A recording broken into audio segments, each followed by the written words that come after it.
আজ দীর্ঘ ১ বছর পর বাবার বাড়িতে বেড়াতে যাচ্ছি। তো আমরা কিন্তু বছরে গ্রামে আসি মাত্র একবার, আর এই একবারেই বাবার বাড়িতে বেড়াতে যাওয়া হয়। তো এর মাঝখানে আর আসাও হয় না, আর ওইভাবে বাবার বাড়িতে যাওয়াও হয় না। তো আমরা যখন গ্রামে আসি তখন বেশিরভাগ সময় আমাদের নিজেদের বাড়িতেই থাকা হয়, আর একটা দিন মাত্র যে বাবা মার সাথে দেখা করে আসা হয়। তো আজকেও আমরা সকাল সকাল নাস্তা করে তারপরে রেডি হয়ে নিলাম সবাই মিলে বাবার বাড়ি যাওয়ার উদ্দেশ্যে। হ্যালো এভরিওয়ান, আসসালামু আলাইকুম, welcome to my another blog. তো বাড়ি থেকে বেরিয়ে আমাদের স্থানীয় বাজার থেকে প্রথমে ফলের দোকান থেকে কিছু মালটা নিয়ে নিলাম, এরপর আনারস নিয়ে নিলাম, এরপর চলে আসলাম মিষ্টির দোকানে। তো আমাদের মতো আমার আম্মুও কিন্তু রসমালাইটা খেতে বেশ পছন্দ করে, তো এখান থেকে 1 কেজি পরিমাণ রসমালাই নিয়ে নিব। তো এটা কিন্তু আমাদের স্থানীয় বাজারের রসমালাই। এই রসমালাইটা একেবারে খাঁটি দুধের তৈরি। এই রসমালাইটা কিন্তু অনেক বেশি মজা। তো এখান থেকে রসমালাইটা নিয়ে তারপরে আমরা একটা ভ্যান নিয়ে নিলাম। মুনের বাবা বলছিল যে ইজি বাইক নেওয়ার জন্য, তবে গ্রামে এসে আমার কেন জানি ভ্যানে চড়তে অনেক বেশি ভালো লাগে। রাস্তার দুপাশে গাছ থাকে।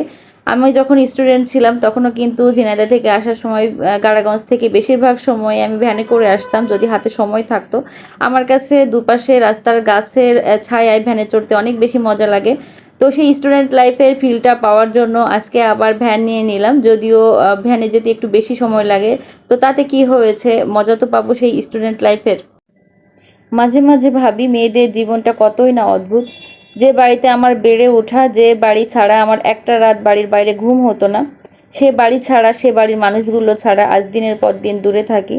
আজ কিন্তু আমি সে বাড়ির মেহমান, যাচ্ছি মাত্র একটা অথবা 2টা রাতের জন্য। আর সত্যি বলতে এখন কিন্তু বাবার বাড়িটাকে ওইভাবে আপনও লাগে না। এখন নিজের বাড়িটা বলতে কিন্তু একমাত্র হাজবেন্ডের বাড়িকেই বোঝাই।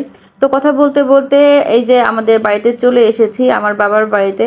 যেটা ছিল একসময় আমার বাড়ি, এখন সেটা হয়ে গেছে বাবার বাড়ি। তো এই যে আম্মু আমাদের জন্য অপেক্ষা করছিল, তো এসে কিন্তু আমরা হাত মুখ ধুয়ে খাবার খেতে বসে গেছি। প্রায় 3টা, সাড়ে 3টা বাজে।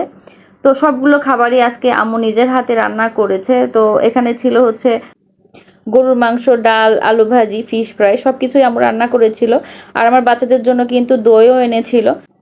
তো প্রত্যেকবারই আমি আম্মুদের ওখানে আসার আগে বলি যে আম্মু, আমরা আসার আগে আমাদের জন্য রান্নাটা তুমি নিজের হাতে করো।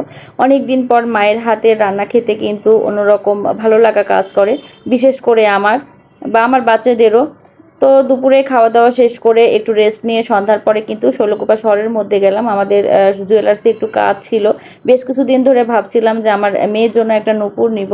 আমার ছোটোবেলাকার একটা নূপুর ছিল, তো সেই নূপুরটা আমার মেয়ে এতদিন ব্যবহার করতো। তো ওই নূপুরটা হচ্ছে ভেঙে গিয়েছে, যার কারণে হচ্ছে আঙ্কেলের দোকানে চলে আসলাম। আঙ্কেল আমার পরিচিত মানুষ।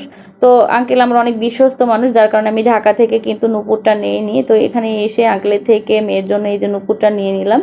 তো আমার মেয়ের নূপুরটা কেমন হলো কমেন্টস করে জানাতে পারেন। তো অনেকগুলো নূপুরের মধ্যে আমার এই নূপুরটাই বেশি ভালো লাগছিল। আর আমার ছেলেটা কিন্তু আমার মেয়ের পাশেই চুপটি করে বসেছিল। ও বলছিলাম, ওর কাছে শুনছিলাম যে তোমার আপির জন্য নূপুর নিয়ে দিয়েছি, তোমার মন খারাপ হচ্ছে কিনা।